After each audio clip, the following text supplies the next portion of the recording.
The question, what kind of writing style gets on your nerves? A few get on my nerves, using your phrase, are irritating, and sometimes affect me so negatively that I return the book unread.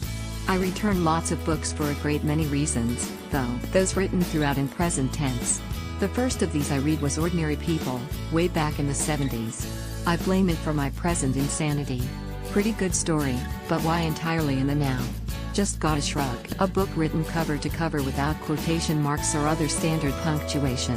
How miscalculated is that? If you haven't stumbled across one yet, get a reference and give it a whirl. I can't say these made me crazier than I am now. I never gave one a chance to.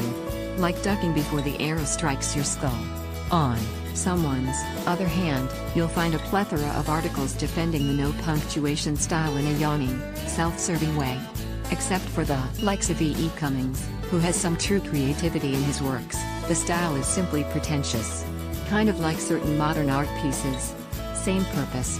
Confuse the audience to separate the rednecks from the elite. Overuse of gerunds, ing words, adverbs, ly words.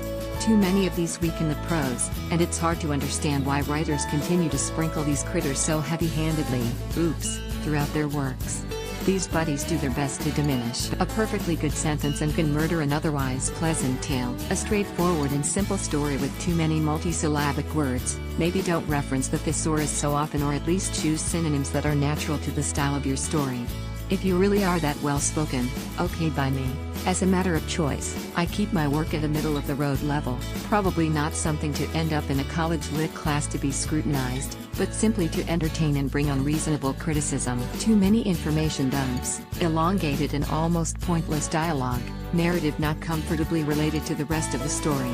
This is a forgivable sin, really, but a habit that can detract from a perfectly nice plot.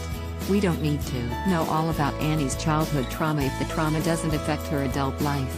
Mention it, cut it back by a serious percentage. Otherwise I'm tired, I want to go to sleep, and now you've given me a pause for just that purpose. Night.